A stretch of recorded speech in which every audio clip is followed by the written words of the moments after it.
Number 9. Michael Close. A man named Michael Close lost his cool one day in 2020 when he fired dozens of shots at a couple walking their dog in Denver, Colorado. The bullets killed 21-year-old Isabella Thallas and injured her boyfriend, 27-year-old Darian Simon. Court documents claim that Close shot the couple from his apartment window in a fit of rage after seeing their dog defecate in the alley behind his building. He allegedly stole the high-powered automatic rifle he used from a friend who is a Denver police officer and messaged a friend after the incident admitting that he really fucked up bad and that there is no going back from this now. Surveillance footage shows Close pointing the gun as Simon bends over to pick up the dog's waist. At the scene, a woman claiming to be Close's girlfriend, named Chelsea Thompson, said that she had tried getting the suspect to turn himself in after he called her and admitted to shooting 2 people. She told police which direction he was headed in when he took off in his SUV, and they tracked him down a short while later. Thompson reportedly said that Close was mentally unstable the entire time she knew him. But when he tried to plead not guilty to first-degree murder and several other charges by reason of insanity, a judge determined that he was sane enough to understand what he was doing at the time and that he was competent to stand trial, which was scheduled to happen around summertime in 2022. There are no updates as of yet. Number 8. Claudia Resendez Flores. 28-year-old single mother of 3, Claudia Resendez Flores had just moved in with her friend James Jones and his girlfriend at their Rolling Meadows, Illinois home when the 3 decided to spend a day drinking together. They were hanging out in their living room when Claudia asked Jones to kiss her. He said no, pointing out that he was in a relationship, and kissed his girlfriend to get the point across. Claudia became irritated and demanded that Jones kiss her, but he continued to refuse. Jones noticed that she had slipped her hand between his couch cushions, where he kept his gun, and watched in horror as she turned the safety off and put her finger on the trigger. She gave him essentially no opportunity to defend himself or escape before she pointed the gun at Jones and shot him dead. He died from a single bullet wound to the chest. Claudia Resendez Flores faces a first-degree murder charge and is currently being held without bail. The senseless killing not only took an innocent man away from his family, but has left the suspects 3 kids without their mother and primary caretaker. Number 7. Beno Newmare. In early 2021, school teachers Peter Newmare and Laura Pacelli went missing from the northern Italian city of Bolzano. Laura's remains were later found in a local river, bearing evidence of strangulation. Her husband's body was never recovered, but his blood was found on a nearby bridge.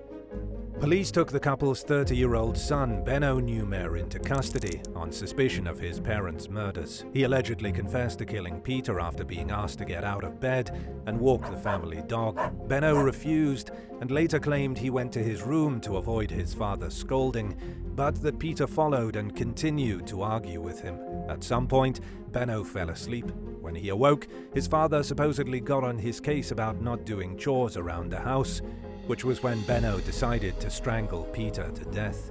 In a police interview, the cold-hearted son reportedly stated, "Dad accused me of being a failure.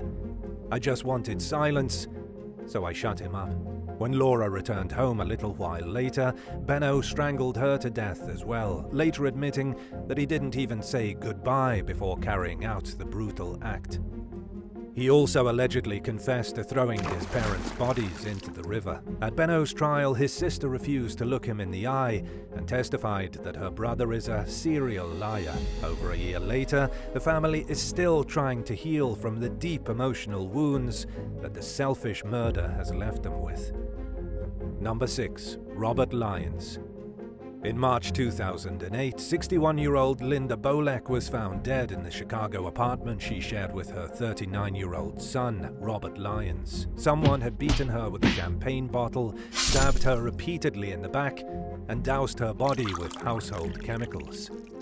Shortly after the murder, police caught up with Lyons at a local Hooters restaurant.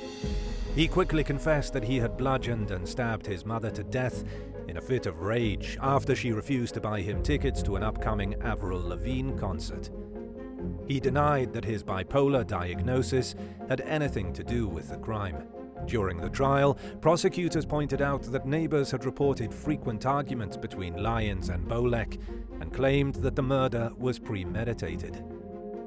A jury deliberated for just 2 hours before finding Lyons guilty of first-degree murder in 2011. He received a 40-year prison sentence. Number 5. Raul Rodriguez. Residents of a rural Huffman, Texas neighborhood were tight-knit. It was one of those places where everyone knew everyone and everyone got along, except apparently for Raul Rodriguez, who developed a reputation for harassing and bullying his neighbors over trivial matters. He made it clear that he carried a gun, allegedly shot a dog to death, and claimed that the animal attacked him, although witnesses said otherwise, and often called police to complain about the tiniest amount of noise, according to those who would later testify against Rodriguez after things eventually went way too far. In one instance, he allegedly struck a neighbor between the eyes with the barrel of a gun. The police came to the scene, but no charges were filed. In 2010, Rodriguez became annoyed by some noise coming from a few houses down while they were having a birthday party. He would later be accused of walking over to the household and luring the family outside by waving a flashlight around. Rodriguez videotaped the entire incident, which shows 36-year-old school teacher Kelly Danaher approaching him to see what the problem was. He was accompanied by several partygoers, prompting Rodriguez to dial 911 and claim that he feared for his life.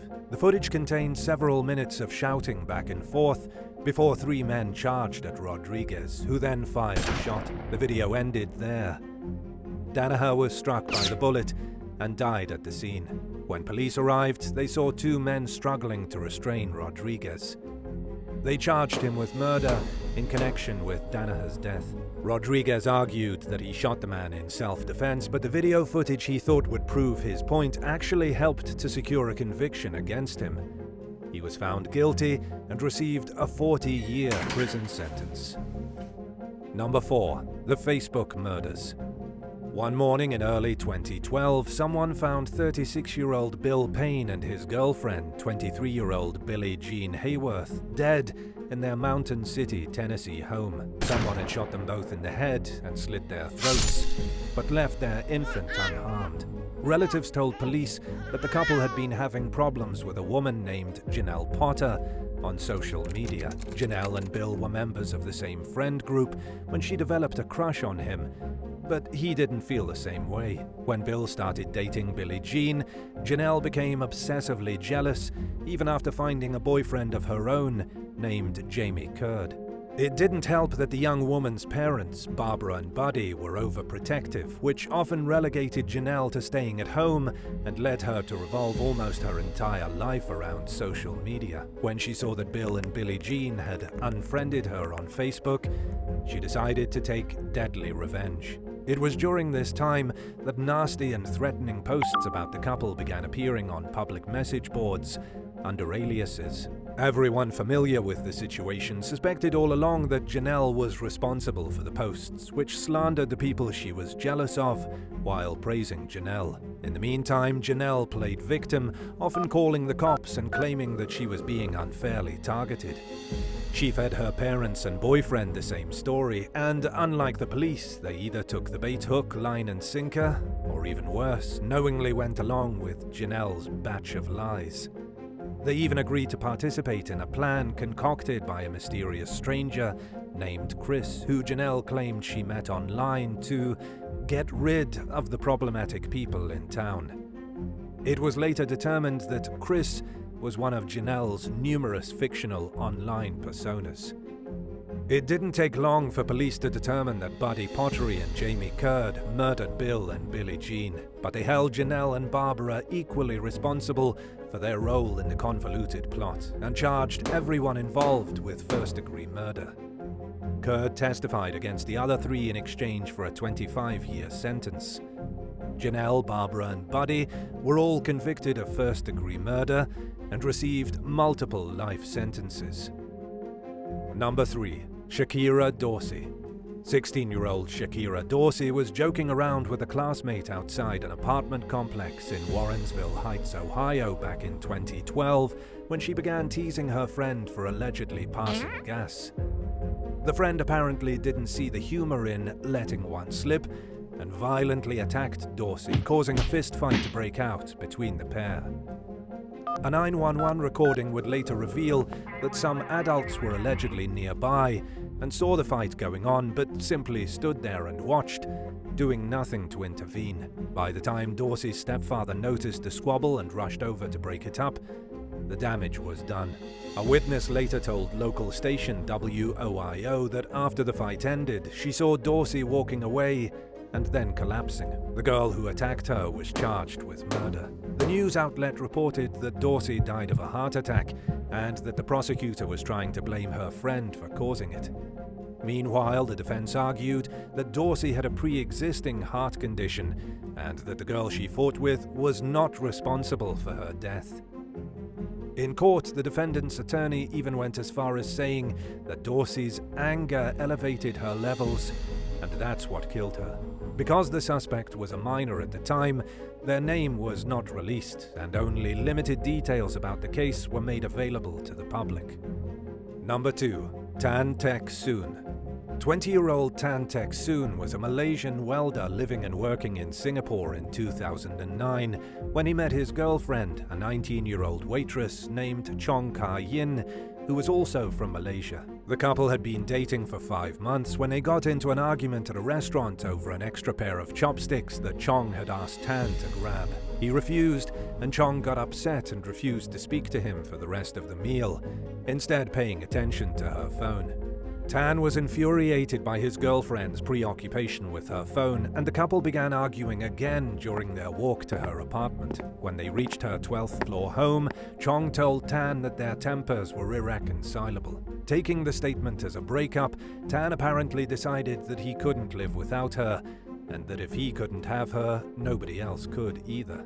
He shoved Chong off the balcony to her death and then jumped after he saw her hit the pavement. In an unexpected twist, Tan survived the plunge when some scaffolding broke his fall. While this came as no comfort to Chong's family, it at least meant that he would have to face justice for his alleged crime. He was initially charged with murder in connection to Chong's death, but pleaded guilty to the lesser charge of homicide, sparing him from the death penalty, and received a 14-year prison sentence. Chong's mother told the Chinese newspaper Lion Wanbao that Tan never apologized for killing her daughter.